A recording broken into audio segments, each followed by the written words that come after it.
बिस्मिल्लाहिर्रहमानिर्रहीम। Lecture number 2, chapter number 2, rotational mechanical system transfer function. Rotational mechanical system और translational mechanical system में basic जो difference है, वहाँ पे लीनियर मोशन थी, यहाँ पे सर्कुलर मोशन होगी। वहाँ ट्रांसलेशनल मैकेनिकल सिस्टम में हम फोर्स अप्लाई करते थे, जबकि यहाँ फोर्स की जगह टार्क होगी, और इसी तरह लीनियर डिस्प्लेसमेंट की जगह एंगुलर डिस्प्लेसमेंट आ जाएगी। तो ये दो बेसिक डिफरेंस हैं जो हम डील करेंगे रोटेशनल मैकेनिकल सिस्टम में। दूसरी बात ये कि जो मास है वो रिप्लेस होगी बाय इनर्शिया। तो यहाँ पे हमारे पास तीन एम्पीडेंसेस होंगे। के क्या है, स्प्रिंग कांस्टेंट है। एफ यहाँ पे रिप्लेस होगी बाय डी, जिसको कहते हैं कोफिशिएंट ऑफ विस्कस फ्रिक्शन, और जे जो है that is moment of inertia. तो ये तीन तरह के एम्पीडेंसेस होंगे जो कि हमारे पास आ जाएंगे रोटेशनल मैकेनिकल सिस्टम में। तो सबसे पहले स्प्रिंग कांस्टेंट, यहाँ फोर्स की जगह टार्क आ गई है, और इस तरह लीनियर वेलोसिटी की जगह एंगुलर वेलोसिटी। बाकी इक्वेशन वही है जो हमने पढ़ी थी ट्रांसलेशनल मैकेनिकल सिस्टम में। फोर्स रिप्लेस हो गई बाई टार्क, और एंगुलर डिस्प्लेसमेंट जो है लीनियर वेलोसिटी रिप्लेस हो गई बाई एंगुलर वेलोसिटी। इस तरह यहाँ पे भी डिस्प्लेसमेंट और टार्क की रिलेशन है। तो एम्पीडेंस जो है, impedance Z of S is equal to T of S divided by theta of S. Translational mechanical system के केस में F of S by X of S थी, यानी force divided by linear displacement. यहाँ पे torque divided by linear displacement हमारे पास impedance आएगी। तो in case of spring constant के हमारे पास एम्पीडेंस होगी। In case of viscous damper यहाँ पे हमारे पास टार्क हैं, और एफ ऑफ ई की जगह यहाँ हम इसको डी से रिप्रेजेंट करते हैं, और लीनियर वेलोसिटी की जगह एंगुलर वेलोसिटी। तो यहाँ से जो वेलोसिटी है that is rate of change of displacement, यहाँ पे एंगुलर डिस्प्लेसमेंट होगी। सो यहाँ से हम निकाल सकते हैं एम्पीडेंस को, so that is D of S. इसी तरह जो मास थी अब वो रिप्लेस हो गई है by inertia, that is J. So J into acceleration. Acceleration क्या है, rate of change of angular velocity. तो डबल डेरिवेटिव अगर ले ले तो ये होगी, यहाँ पे हमारे पास जे एस स्क्वायर एम्पीडेंस होगी इन केस ऑफ इनर्शिया। तो इन तीनों एम्पीडेंसेस को आप लोगों ने याद रखना है कि ये जो तीन एम्पीडेंसेस हैं, के, डी एस और जे एस स्क्वायर, ये इन case of rotational mechanical system है जो आगे इस्तेमाल होगी। अच्छा, दूसरी बात, the concept of degree of freedom. Degree of freedom क्या होगी in case of rotational mechanical system. जिस तरह ट्रांसलेशनल मैकेनिकल सिस्टम में हमने पढ़ा था कि जो लीनियरली इंडिपेंडेंट मोशंस हैं वो डिग्री ऑफ फ्रीडम है, बिल्कुल यहाँ पे भी अगर हमारे पास एक बॉडी एक पॉइंट रोटेट कर रही है, जबकि दूसरी पॉइंट को हम स्टिल कांस्टेंट फिक्स पोजीशन पे रख सकते हैं, so that is called 2 degree of freedom. अगर इसी तरह हमारे पास 3 बॉडीज़ हो या 3 पॉइंट्स हो तो 3 डिग्री ऑफ फ्रीडम। एग्जैक्टली वही डिफिनीशन यहाँ पे भी अप्लाई होगी जो ट्रांसलेशनल मैकेनिकल सिस्टम में थी। So the concept of degree of freedom carries over to rotational systems except that we test a point of motion by rotating it while holding still all other points. यहाँ पे हम एक point को rotate करते हैं, और जबकि दूसरे पॉइंट्स क्या हो उसको हम स्टिल रख सके, अपनी जगह फिक्स रख सके। तो जितने ऐसे पॉइंट्स होंगे that would be the degree of freedom of the system. अच्छा, जितने डिग्री ऑफ फ्रीडम होगी, फॉर एग्जांपल अगर 2 डिग्री ऑफ फ्रीडम सिस्टम है तो हमारे पास इक्वेशंस ऑफ मोशन भी 2 होंगे। अगर 3 डिग्री ऑफ फ्रीडम है तो हमारे पास इक्वेशंस भी 3 होंगे, एंड सो ऑन। तो यहाँ पे हम डिस्कस करते हैं transfer function 2 degree of freedom, यानी 2 इक्वेशंस ऑफ मोशन। तो प्रॉब्लम है, find the transfer function theta 2 of S by T of S for the rotational mechanical system, जो कि फिगर में दिखाया गया है। ये यहाँ पे एक रॉड है जो कि सस्पेंडेड है at both ends. Left side पे भी ये सस्पेंडेड है और इसी तरह ये राइट साइड पे भी सस्पेंडेड है। दोनों पॉइंट्स के दरमियान इसकी रोटेशन है। और रोटेशन क्या होगी, ये rod is supported by bearings at either end and is undergo torsion. Torsion means मरोड़, यानी इसके बीच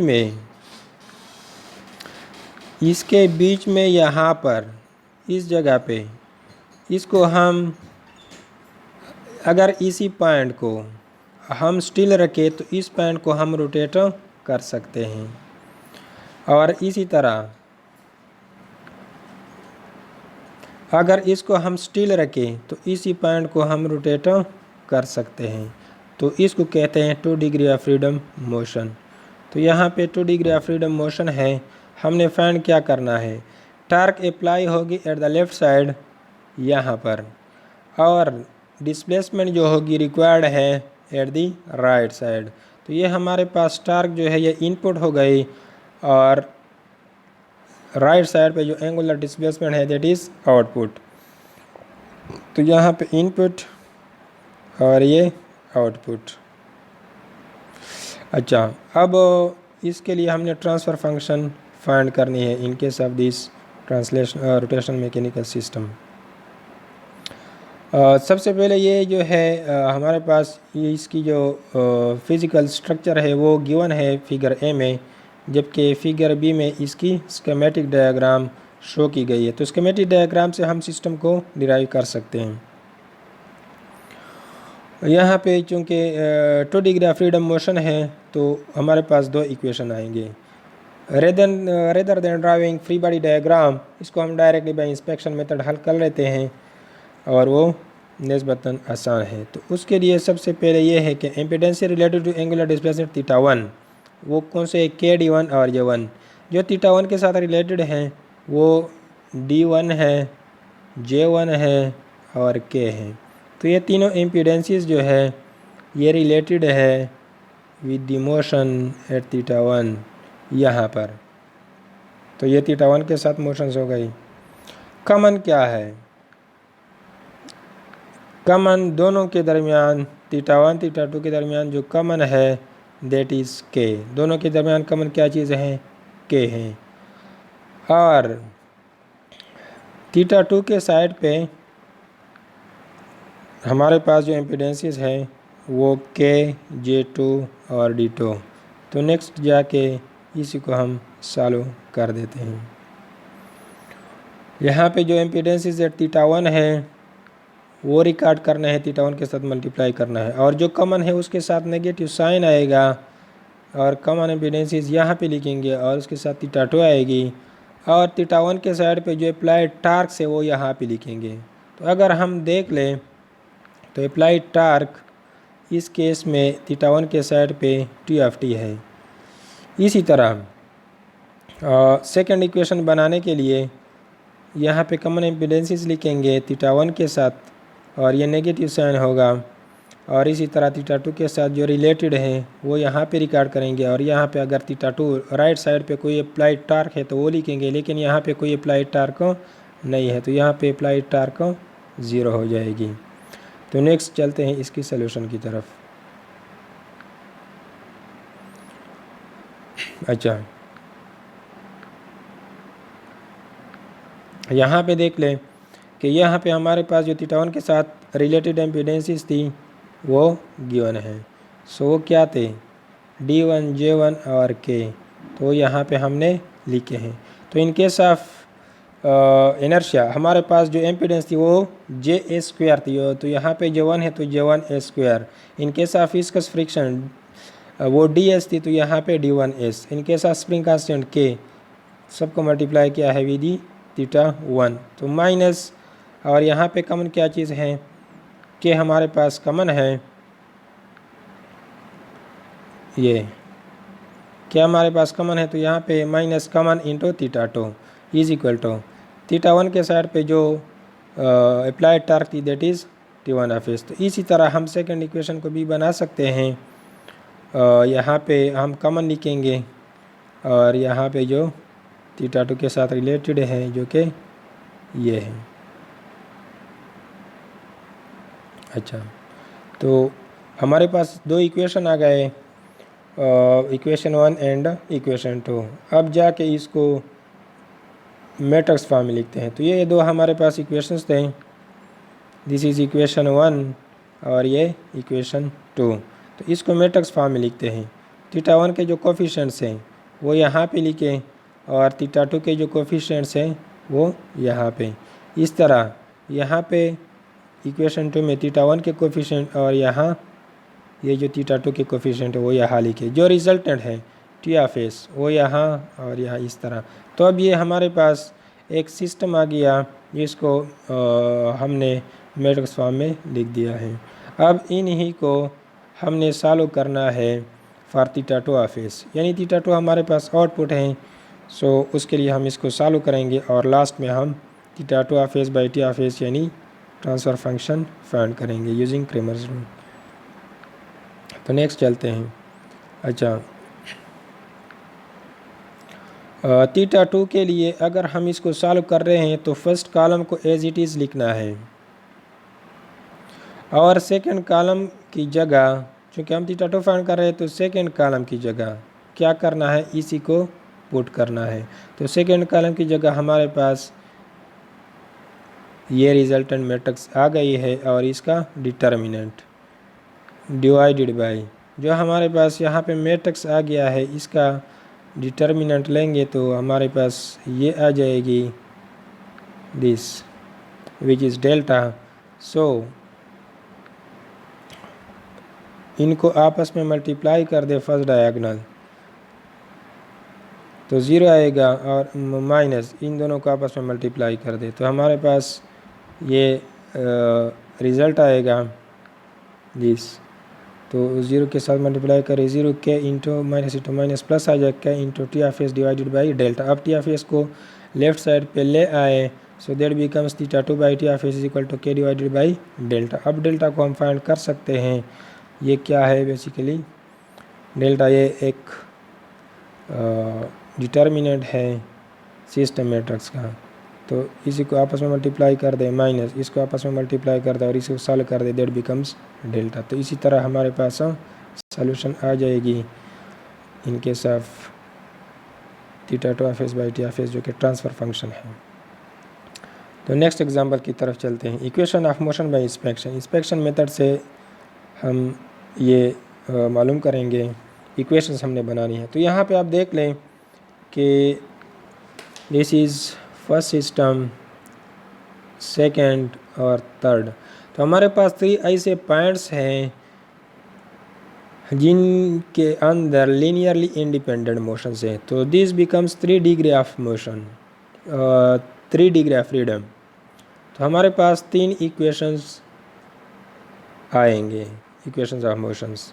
तो इसको जाके बुक में पेज नंबर 73 पे है, इसको आपने खुद जाके हल करना है बाय इंस्पेक्शन मेथड प्रैक्टिस के तौर पे। नेक्स्ट एग्जांपल, एक प्रॉब्लम है, फाइंड करना है this is theta 2 of S. ये जो है ये थीटा 2 ऑफ एस है rather than 6। So theta 2 of S divided by T of S for the rotational mechanical system, ये ट्रांसफर फंक्शन फाइंड करनी है फॉर दिस मैच प्रॉब्लम। तो यहाँ पे आप देख सकते हैं कि हमारे पास ये फर्स्ट सिस्टम है और फर्स्ट सिस्टम के अंदर जो थीटा 1 है अप्लाइड टार्क यहाँ पे टी है, यहाँ पे थीटा 1 एंगल होगी एट द इनपुट साइड और ये इसके साथ रिलेटेड इम्पीडेंसेस है J1, K1 और D1।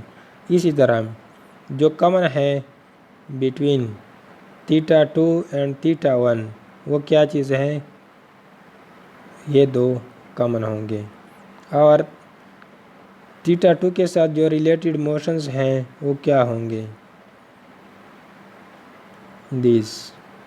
तो इनको जाके आगे इक्वेशंस में पुट करना है। सो J1, D1, K1 ये एम्पीडेंसेस है एट थीटा 1। जिस तरह मैंने बताया था कि ये तीनों एम्पीडेंसेस होंगे ये थीटा 1। सो यहाँ पे आप देख सकते हैं कि J1 D1 और K1 हमारे पास इम्पीडेंसेस है। इसी तरह जो कॉमन है बिटवीन θ1 एंड θ2 वो D1 K1 है ये। तो यहाँ पे आप देख सकते हैं कि जो कॉमन है that is D1 and K1 और जो θ2 के साथ रिलेटेड हैं वो ये चारों हैं D1 D2 K1 K2। तो यहाँ पे जाके इसको हम सॉल्व कर देते हैं। अब इनको इक्वेशंस बनाने हैं, दो इक्वेशंस आएंगे। तो सबसे पहले ये θ1 के साथ जो रिलेटेड थे माइनस कॉमन, और ये θ2 और ये θ1 साइड पे जो अप्लाइड टार्क थी। इस तरह यहाँ पे ये जो कॉमन है θ1 और ये θ2 के साथ रिलेटेड है और अप्लाइड टार्क आउटपुट साइड पे θ2 साइड पे 0 थी। तो ये अब ये दो इक्वेशंस हमारे पास आ गए, इनको हम मैट्रिक्स फॉर्म में लिखेंगे।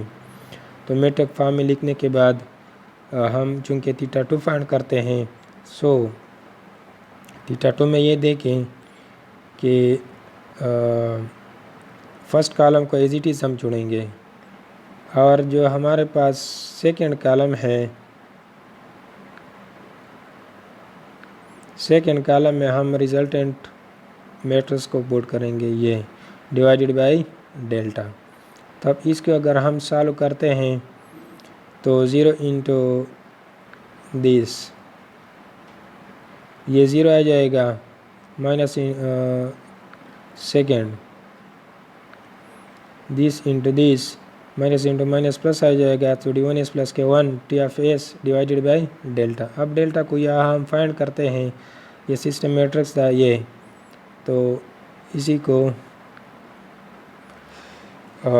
इसका डिटर्मिनेंट लेके इसकी सलूशन यहाँ पे मौजूद है, ये आ जाएगी। तो अब D1 K1 इनकी वैल्यूज़ पुट करते हैं। तो वैल्यूज़ पुट करने के बाद हमारे पास ये रिलेशन आ जाएगी θ2 बाई T(S). अब इसको सॉल्व करके नेट रिज़ल्ट हमारे पास ये होगी। सो आसान है, आप प्रैक्टिस कर ले। बुक के अंदर जितने भी एग्ज़ाम्पल्स हैं उसके ऊपर और जो प्रॉब्लम्स है उसके ऊपर प्रैक्टिस कर लें। इंशाल्लाह मुश्किल नहीं है, प्रैक्टिस करने से समझ आ जाएगी।